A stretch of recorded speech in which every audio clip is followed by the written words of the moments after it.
Tipuan paling besar yang dialami oleh manusia itu bukan karena ditipu orang lain, tapi karena ditipu oleh pandangannya sendiri. Banyak orang yang tertipu, terjebak oleh pandangannya sendiri.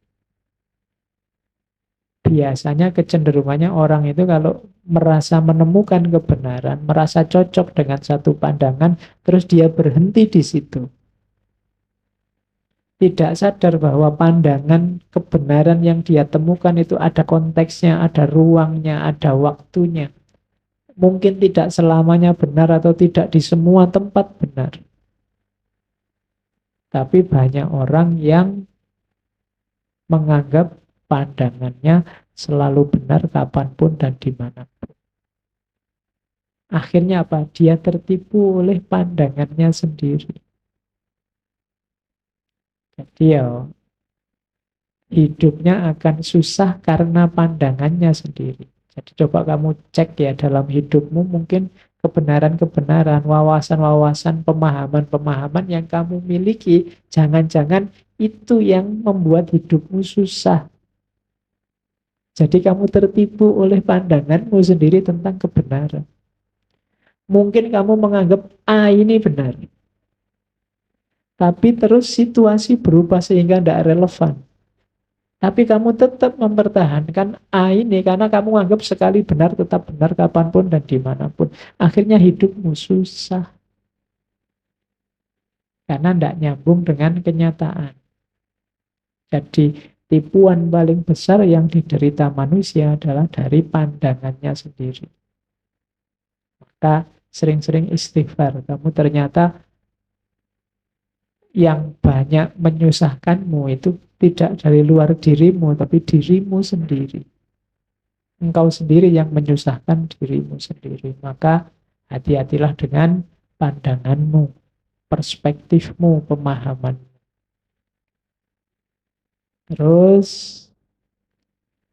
kalau engkau tidak bisa melakukan apa yang engkau inginkan, maka inginkanlah apa yang bisa engkau lakukan. Itu penjelasannya ya. Jadi ya mimpilah, berharaplah cuma yang terukur, yang bisa engkau lakukan. Tuhan itu menjual, apa menjual itu? Berdagang dengan kita, memberikan pada kita segala sesuatu. Tapi ada harganya. Harganya apa? Labor, kerja. Kalau kamu ingin dapat sesuatu, kalau kamu ingin menghasilkan sesuatu, mewujudkan sesuatu, akan diberikan oleh Tuhan, tapi tebuslah itu. Ada harganya. Harganya apa? Kerja. Jadi kerja itu harganya. Jangan diam. Makanya kalau dalam Al-Quran, innallaha la yughayyiru ma biqaumin hatta yughayyiru ma bi anfusihim. Jadi perhatikan kalimatnya, innallaha la yughayyiru. Berarti yang merubah tetap Allah, bukan kita. Kapan Allah merubah? Kalau kita yughayyiru, kalau kita bergerak, berusaha mengubah, nanti Allah akan datang mengubah. Tapi kalau kita diam saja, Allah tidak akan mengubah. Jadi perubahan terjadi karena anugerah Allah. Tapi kapan anugerah Allah datang? Kalau kita beraktivitas, kalau kita berusaha, bekerja untuk mengubah. Manusia itu ada 3. Yang pertama, orang yang mau melihat, orang yang paham. Yang kedua, orang yang mau melihat kalau ditunjukkan. Yang ketiga, orang yang tidak mau melihat, tidak mau memahami. Yang pertama ini orang cerdas, orang pinter, orang aktif. Dia mandiri, dia maju karena dirinya sendiri. Tidak butuh dorongan, tidak butuh motivator. Karena kalau untuk maju kamu butuh motivator, ya mungkin kamu tidak maju-maju.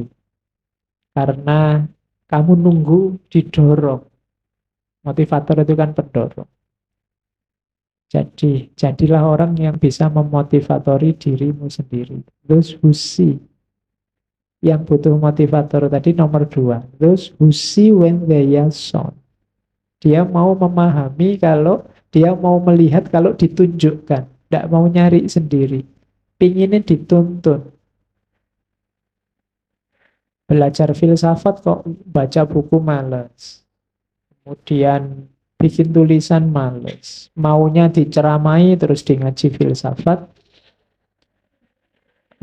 Ya, itu namanya those who see when they are shown. Minta dituntut terus. Jadi ya levelmu di bawah yang pertama tadi. Kalau yang pertama mengejar datanya sendiri, ingin tahu sampai tahu. Kalau yang kedua nunggu ditunjukkan, baru mau bergerak. Nah, yang ketiga ini yang berat, yang tidak mau tahu. Ini 3 klasifikasi dari Da Vinci. Cuma ini mungkin Leonardo da Vinci perlu membaca Imam Ghazali. Imam Ghazali lebih kompleks kategorinya. Ada orang yang tidak tahu tapi merasa tahu. Ada orang yang tahu tapi merasa tidak tahu. Ada orang yang tidak tahu dan dia tidak tahu kalau dia tidak tahu. Itu lebih. Imam Ghazali kan gitu klasifikasinya. Hari ini kan banyak orang yang tidak tahu tapi dia tidak tahu kalau dia tidak tahu. Akhirnya dia gayanya kayak orang tahu-tahu. Apa tahu-tahu itu? Kayak orang tahu aja, padahal dia tidak tahu apa-apa. Oke, orang kayak ini agak susah. Kalau menurut Imam Ghazali, orang semacam ini yang menyesatkan. Ada yang kayak orang tidur. Kayak orang tidur itu orang ini tahu, tapi dia merasa tidak tahu. Bangunkan, katanya Ghazali. Orang ini kayak orang tidur. Ya kalau kamu tahu dan merasa tahu, alhamdulillah. Kamu tidak tahu dan merasa tidak tahu, itu bagus. Karena kamu tidak akan menyesatkan orang dan mungkin kamu selanjutnya belajar biar tahu. Atau kalau yang ketiga tadi ya kamu tahu tapi tidak tahu kalau kamu sudah tahu. Mungkin karena kamu kurang introspeksi, jadi sebenarnya kamu sudah ngerti. Tapi kamu kayak orang tidur perlu dibangunkan. Yang bahaya itu yang terakhir. Orang yang tidak tahu bahwa dia tidak tahu. Oh, itu repot. Kemana-mana ngasih tahu orang, menasehati, membimbing. Padahal dia sendiri tidak tahu. Itu pun yang dibimbing kok ya manut aja. Nah, orang semacam ini perlu hati-hati kita hadapi. Oke, jadi yang pertama cerdas, those who see. Atau yang kedua, those who see when they are shown. Mungkin ini orang yang agak males. Dan yang ketiga, those who do not see. Orang yang tidak paham, tidak mau tahu. Oke, terus ini saya potong-potong. Banyak sekali di tulisannya Leonardo da Vinci itu yang pakai kalimat he who. He who itu dia yang kata sambung ya, bukan yang singkatan dari sayang. Nanti dia yang kamu artikan dia yang. He who possess most must be most afraid of loss. Itu pelajaran luar biasa dari Leonardo da Vinci. Ia yang punya paling banyak biasanya punya rasa takut kehilangan paling besar. Kalau ini sederhana sebenarnya. Kalau yang kamu miliki banyak, takut kehilanganmu pasti lebih besar. Ini nasihat buat kita. Hidup kita jangan tergantung pada kepemilikan. Kalau hidupmu tergantung pada kepemilikan, maka hidupmu akan diwarnai oleh rasa takut kehilangan. Jadi, kita kan sering menghubungkan diri kita dengan sesuatu di luar diri kita dengan kata-kata memiliki atau kata-kata punya. Aku sekarang punya pacar loh. Itu alamat kamu akan berhadapan dengan ketakutan kehilangan pacar. Yang tidak punya pacar, tidak punya ketakutan kehilangan pacar. Ya, Salahnya di mana? Salahnya di relasi yang kamu sambungkan dengan pacarmu tadi loh. Salahmu sendiri pakai kata-kata punya, pakai kata-kata memiliki. Wong sudah bolak-balik dibilangin, pacaran itu tidak mesti memiliki. Kamu masih memiliki terus. Ya, kalau memiliki, kamu akan berhadapan dengan monster yang namanya kehilangan. Ya, oke ya. Ya tergantung strategimu lah gimana caranya kalimatnya biar tidak punya atau memiliki. Aku sekarang apa ya? Yang tidak punya gitu loh. Aku sekarang ada pacarnya loh. Ada pacarnya. Oke. Ya pokoknya jangan dianggap memiliki lah. Emangnya pacarmu itu milikmu kan tidak? Ya. Ya kalian sedang saling membantu berdua, bertukar fungsi, bertukar manfaat. Tapi jangan poses. Harta juga begitu. Aku sekarang punya laptop. Ini laptop milikku loh. Ya sudah, kamu akan berhadapan dengan pada saatnya kamu akan kehilangan laptopmu. Oke, sehingga kalau laptopmu error, rusak, kamu sedihnya luar biasa karena ini kemarin milikmu. Itu yang agama menasihati kita, wanti-wanti jangan tergantung apapun selain Allah. Karena pasti kamu akan takut dan akhirnya kecewa. Karena semua yang selain Allah pasti akan meninggalkanmu. Jenisnya apapun.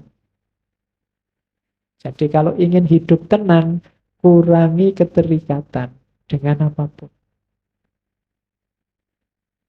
Harta, keluarga, anak, istri, dan lain-lain. Bukan berarti nggak boleh dekat, nggak. Yang melarang dekat siapa? Jangan terikat. Terikat itu nama lainnya tergantung. Biasanya mengujinya dengan kalimat kalau tidak. Kalau tidak kamu, aku ndak. Kalau tidak ada kamu, hidupnya gelap. Kalau tidak laptop ini, aku ndak bisa kerja. Kalau ndak ngerokok, pikiranku bunak. Itu ciri-ciri ketergantungan. Begitu ada kata-kata kalau tidak, berarti kamu tergantung. Ada proses di situ dan punya potensi kamu kecewa dan kehilangan. Kecewa, kehilangan, rasa takut, kumpul semua di situ. Dinasehati oleh Leonardo da Vinci, he who possess most must be most afraid of loss. Maka yang paling gelisah dengan kehilangan, kalau harta ya orang kaya. Orang yang lebih kaya, dia lebih takut kehilangan. Sementara yang lebih tidak punya apa-apa, takutnya lebih sedikit, mau takut kehilangan apa, mau tidak punya apa-apa. Logikanya sesederhana itu. Makanya jangan mudah tergantung. Terus yang kedua ini, he who think little errs much. Ini kebalikannya. Selama ini kan kamu merasa bahwa kalau banyak mikir banyak salahnya. Nggak, katanya Leonardo kebalik. Justru kalau kamu jarang mikir, kamu akan sering salah. Kenapa kamu tidak terlatih berpikir? Jadi justru tidak apa-apa kamu berpikir keliru ya nanti diperbaiki. Berpikir salah ya nanti diluruskan, dibenarkan. Berpikirlah terus, tidak masalah. Lama-lama kamu bisa terlatih berpikir kritis, berpikir benar, berpikir lurus. Kalau kamu jarang berpikir, akal otaknya jarang digunakan, ya masih mudah tersesat dalam berpikir. Jadi jangan takut berpikir. Nanti kan banyak mikir, banyak kelirunya. Iya, tapi setelah keliru akan ada perbaikan. Tapi kalau kamu tidak pernah mikir, kamu tidak tahu salahmu di mana. Begitu saatnya kamu mikir, kamu akan salah. Jadi siapa yang berpikirnya sedikit, justru punya potensi salahnya besar. Jadi tidak usah takut berpikir. Berpikir saja. Berpikir itu fasilitas yang diberikan oleh Allah dan luar biasa. Berpikir itu punya ciri kebebasan yang hakiki. Tidak ada orang yang bisa dihalangi saat dia berpikir. Kalau fisikmu bisa dihalangi, bisa dipenjara, bisa dicegah, tapi kalau pikiran tidak. Kamu ingin apapun, kamu punya maksud apapun, kamu menggambarkan, menjelaskan apapun, kalau itu adegannya dalam pikiran, tidak masalah. Di situ ada kebebasan. Maka berpikirlah. Kemudian ada lagi, nah gandengannya mikir, itu ngomong. He who truly knows has no occasion to shout. Dia, siapapun yang sudah tahu dengan pasti, biasanya tidak ada lagi kesempatan untuk teriak-teriak. Orang yang masih ribut dengan kebenarannya, biasanya dia masih belum terlalu yakin dengan kebenarannya. Orang yang masih sibuk ingin menunjukkan salahnya orang lain, biasanya itu dilakukan dalam rangka menegaskan benarnya dirinya. Kalau dia masih butuh ingin menegaskan benarnya dirinya, sebenarnya dia belum terlalu yakin dengan kebenarannya sendiri. Jadi, he who truly knows has no occasion to shout. Kalau kamu sudah tahu kebenaran, biasanya kamu tenang. Tidak ribut. Pokoknya aku tahu sendiri kok. Kamu mau ngomong apa, terserah kamu. Aku sudah ngerti yang sejati. Tapi kalau kamu masih ribut, masih pingin tahu salahnya orang lain di mana, karena yang benar itu aku, biasanya kamu masih butuh justifikasi dari kebenaranmu yang terletak dalam salahnya orang lain. Nah, ini kita harus hati-hati dengan kebenaran yang kita miliki, karena kadang-kadang kita itu kan sibuk nyari kesalahan orang lain. Itu sebenarnya ciri bahwa kita belum terlalu yakin dengan kebenaran kita sendiri. Kalau kita sudah yakin mantap dengan kebenaran kita, biasanya kita tidak butuh lagi penjelasan bahwa orang lain lebih buruk, lebih salah dari kita. Bahwa orang lain yang keliru dan kita satu-satunya yang benar. Kalau sudah yakin, ya sudah. Kamu yakin benar bahwa pilihanmu paling cocok, atau kamu yakin bahwa di kampung ini yang paling ganteng aku misalnya, itu kamu kan sudah tenang. Tapi kalau kamu masih nyari, loh itu kan lebih jelek, itu kan lebih jelek, itu menunjukkan kamu tidak terlalu yakin dengan kegantenganmu. Kami masih butuh untuk dijejer orang yang lebih jelek untuk menegaskan bahwa kamulah yang paling ganteng. Jadi, ini boleh kamu jadikan rumus bahwa yang masih ribut untuk mencari siapa yang salah, kemungkinan dia masih belum terlalu yakin dengan kebenarannya sendiri. Kalau dalam tradisi filsafat Islam, ilmu kalam, ada istilah sukunun nafas. Sukunun nafas itu tenangnya jiwa. Jadi di antara parameternya kebenaran itu sukunun nafas. Kalau kamu sudah nyampe pada terminal kebenaran, jiwamu tenang. Sudah tahu aslinya, saya tenang sudah. Tapi kalau belum, masih mencari-cari justifikasi pembenaran, biasanya masih belum tahu.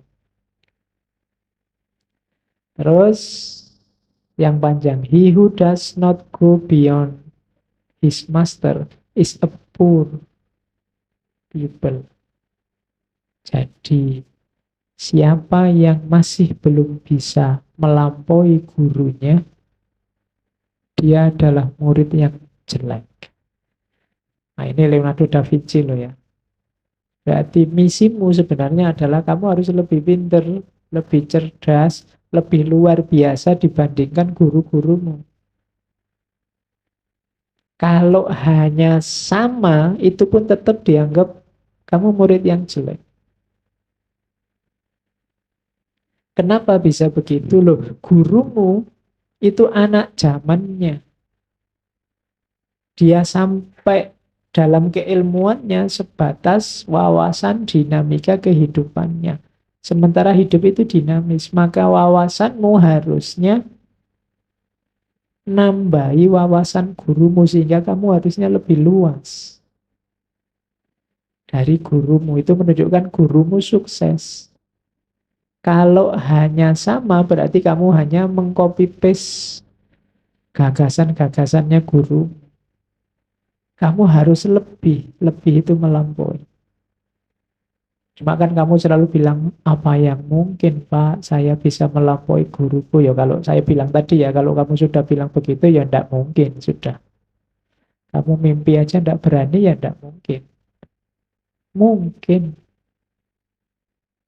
Kalau kamu enggak bisa melampaui gurumu, kenapa kok disebut murid yang jelek? Berarti kamu hanya mengulang, menghafalkan yang disampaikan oleh gurumu.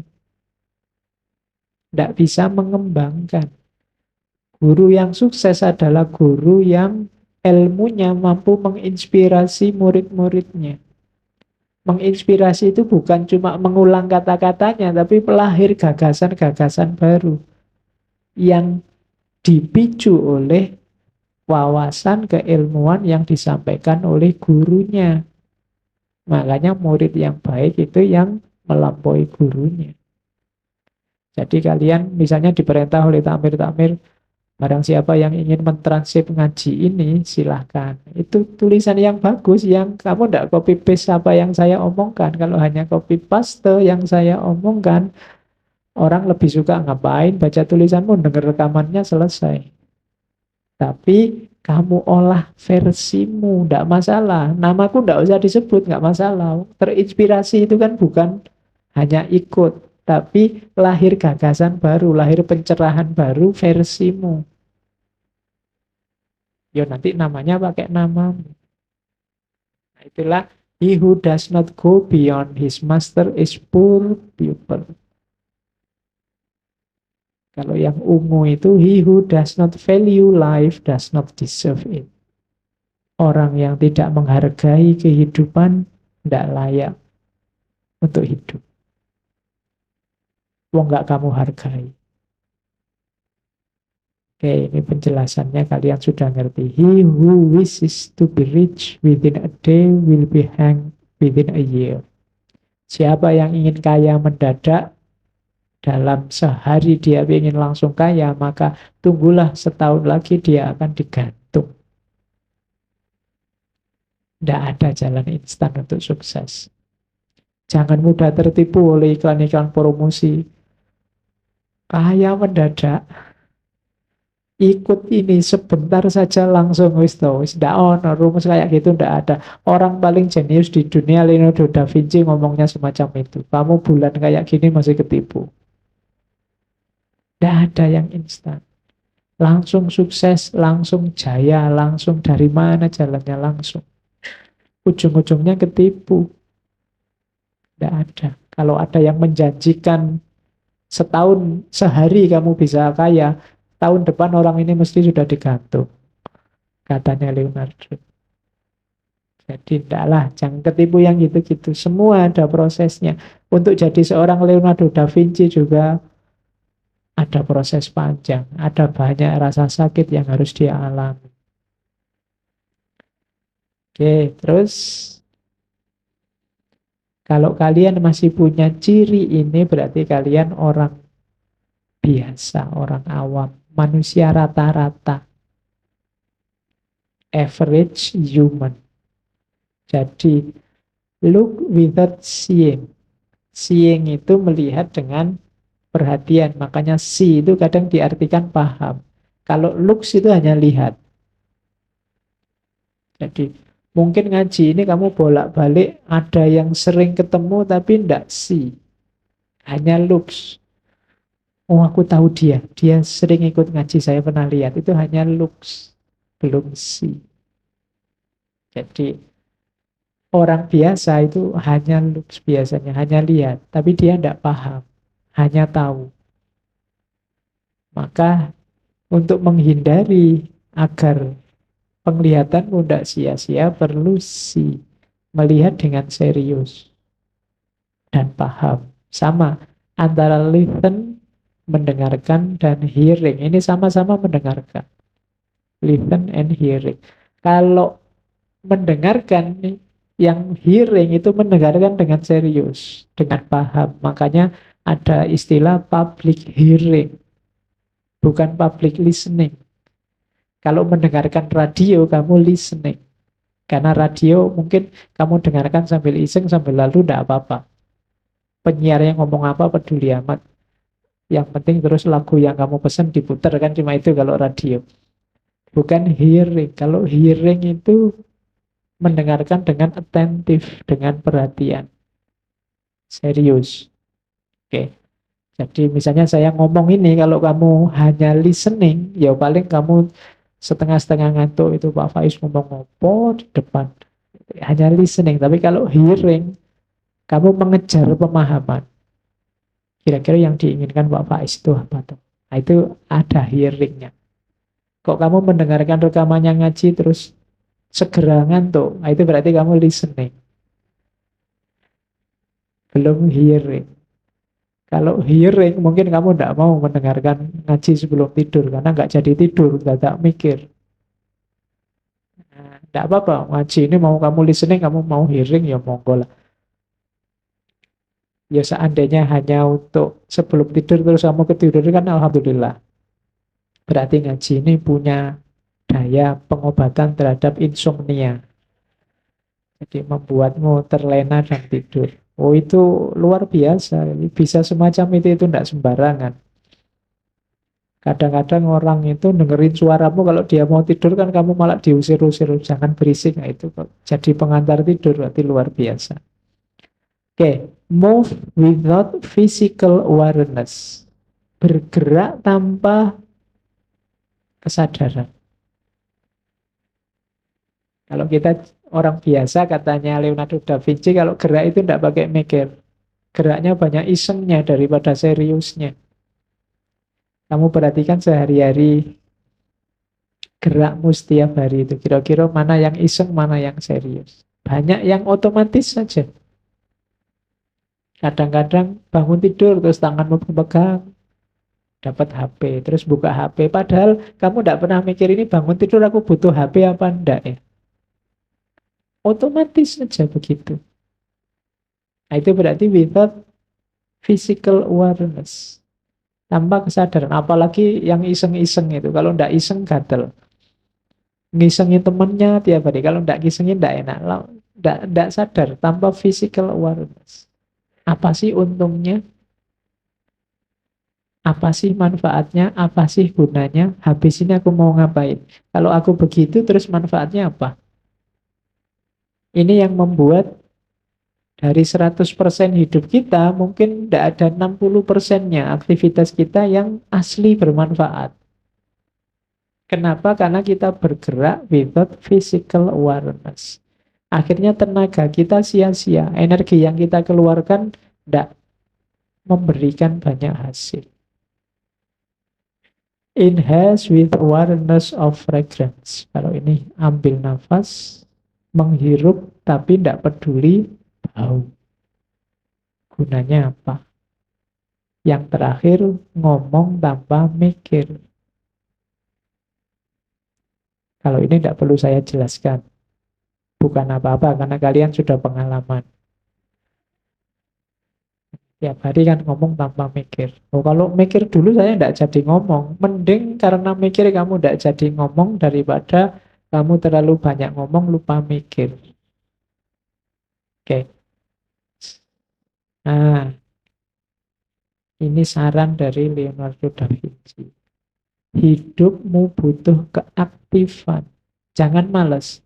Telah lama aku perhatikan, ternyata orang-orang sukses itu jarang yang hanya duduk dan pasrah atas apa yang terjadi pada diri mereka. Mereka keluar dan mengalami banyak hal. Jadi ini dalil untuk jangan malas. Banyak yang tanya ke saya, Pak, caranya biar tidak malas itu gimana? Ya jangan malas. Tidak ada caranya, pokoknya jangan malas saja.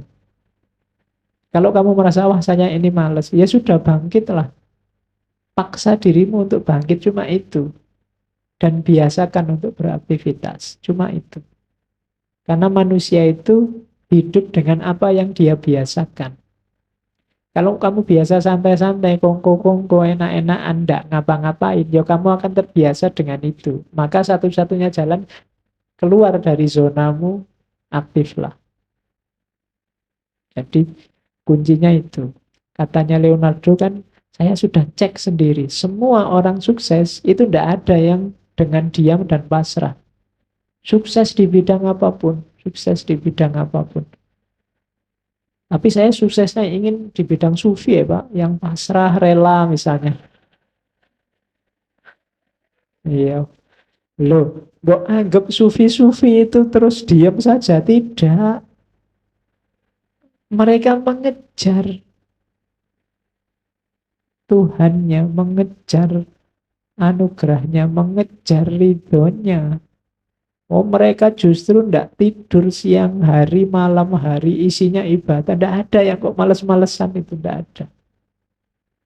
Jadi kamu cita-citamu apa saja, tidak akan sukses kalau kamu hanya duduk dan pasrah. Tapi sekarang bisa loh Pak, jualan, pegang HP sambil duduk-duduk. Iyalah, tapi ya tetap nggak bisa diam saja. Jadi rumus pertama itu, kamu harus aktif. Dan rumus keaktifan itu kalau di Islam kan jangan dibayangkan kayak 1+1=2. Keaktifan itu upaya kita bergerak. Tidak usah dipikir hasilnya. Kadang-kadang karena mikir hasil ini kan terus kita jadi pesimis. Alah Pak, saya kejar kayak gimana pun yo, tidak mungkin kelihatannya kan terus itu. Karena kamu bergantung pada amalmu, bergantung pada tindakan. Jangan, bergantungnya pada Allah. Kamu bekerja, kamu beraktivitas, kamu bertindak, itu ya karena sunatullahmu sebagai manusia. Hasilnya apa, itu urusannya Allah, tidak usah kamu pikir.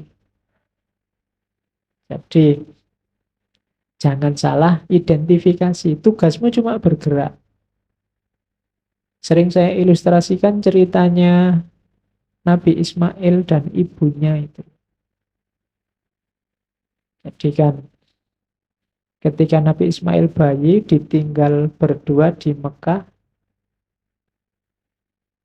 susah nyari air, lari-lari Safa Marwa bolak-balik 7 kali, akhirnya dapat air dari kakinya Ismail yang menjejak tanah. Mbok ya dia jejak sejak tadi, biar segera keluar. Loh, itu rahasianya Allah, cara kerjanya memang begitu. Kalau pakai matematika, lari bolak-balik 7 kali tadi, ketemu airnya ya hasil lari ini tadi. Entah di sudut yang mana dari Sofa Darmawa terus nemu, ini air, kan gitu logika matematikanya. Tapi hidup tidak begitu. Kita kerjanya ini malah hasilnya keluar dari situ. Nah, ini logika kerja dan hasil. Makanya sudahlah, pokoknya kamu aktif saja, kerja saja. Tidak usah mikir dapat apa. Kalau kamu mikir target, kadang-kadang hasilnya malah kecewa. Pastikan yang kamu lakukan baik, bermanfaat, produktif. Nah, nanti selanjutnya Allah dan sunatullahnya yang bekerja. Oke, itu kalimat selanjutnya konotasinya sama. Aku pernah terkesan dengan pentingnya tindakan. Ternyata tahu saja tidak cukup, kita harus menjalankan. Ingin saja tidak cukup, kita harus melakukan. Tadi kan di depan diwanti-wanti harus berani bermimpi, harus berani berharap.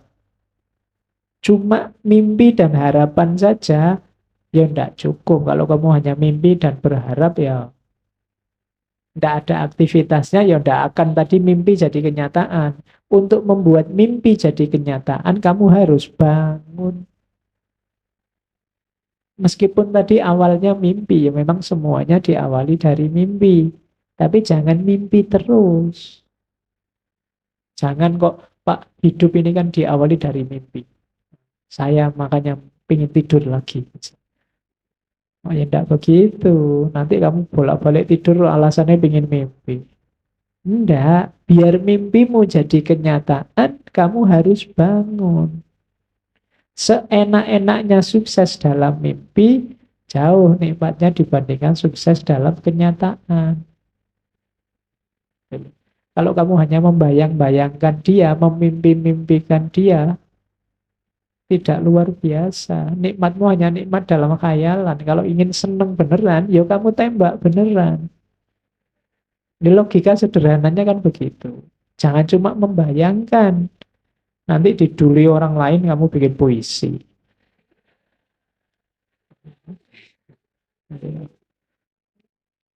Ya, terus ini analogi dari Leonardo da Vinci.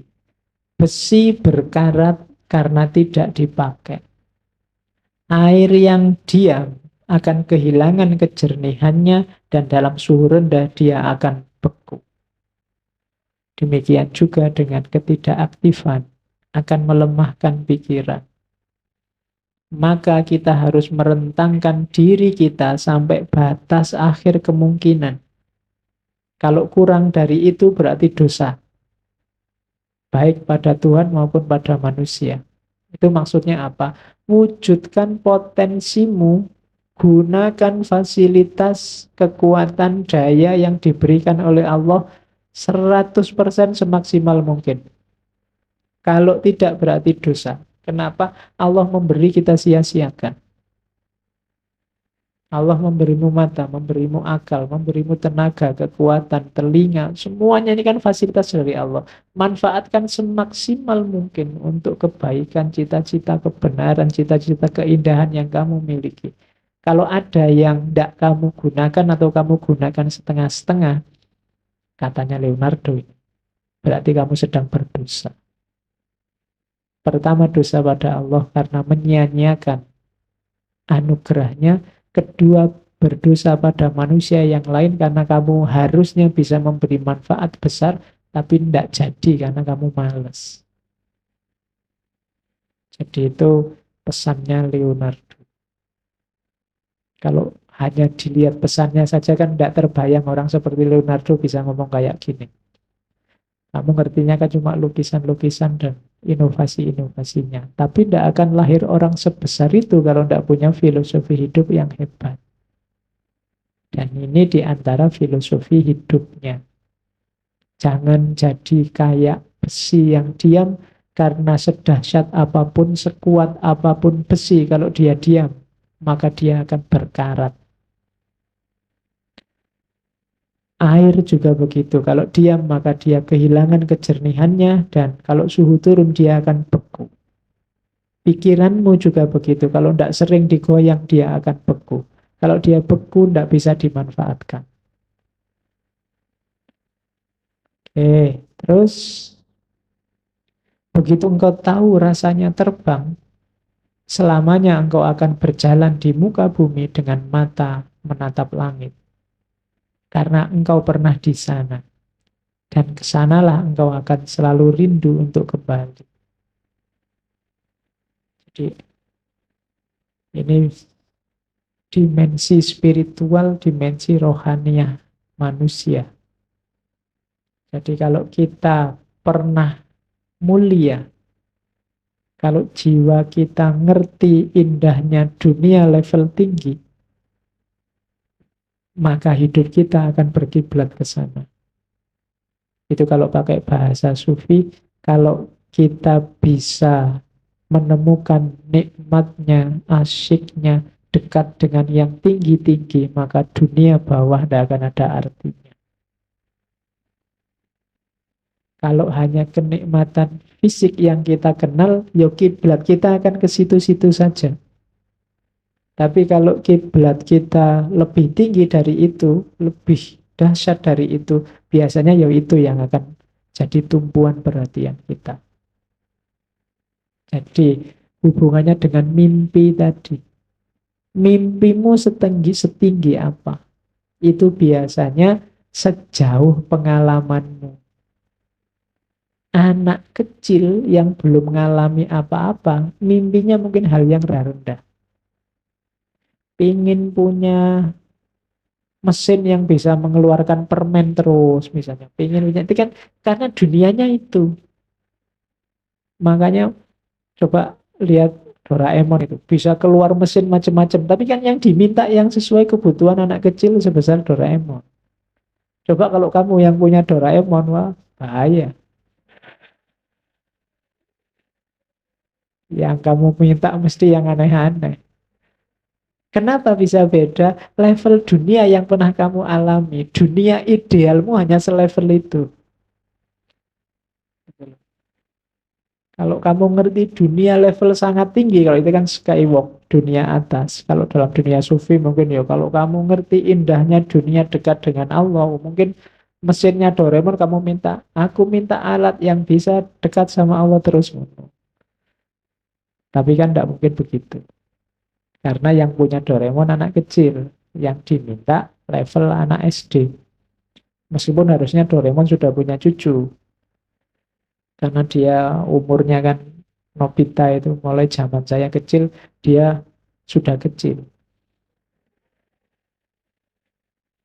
Apalagi sekarang. Kayak jadi mimpinya orang biasanya sejauh pengalamannya dia.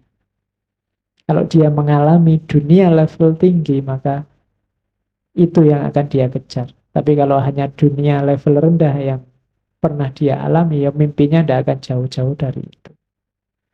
Itu kayak ceritanya Khalil Gibran tentang perdebatan antara pohon kelapa dan rumput. Jadi satu ketika rumput ini mengejek pohon kelapa, ngapain kamu tinggi-tinggi? Kalau ada angin besar kamu akan roboh, patah, jatuh. Mbok kayak aku ini, di bawah saja enak. Ada angin, ada gempa, ada anu, aman aku ndak roboh-roboh. Aku cuma kecil terus lentur. Tapi katanya pohon kelapa, ndak. Kamu di bawah ya, yang bisa kamu lihat hanya dunia kecil sekelilingmu saja. Meskipun resikonya ya juga kecil. Aku tinggi, resikoku besar, tapi aku bisa melihat dunia lebih luas dibandingkan dirimu. Ya memang beresiko, mungkin ada angin, ada gempa, ada apa, aku akan roboh mati. Tapi aku sudah tahu dunia yang lebih luas dan lebih indah. Sementara engkau mungkin umurmu panjang, tapi ngertimu hanya itu-itu saja. Nah itu kamu cari di buku-bukunya Khalil Gibran ada. Oke, terus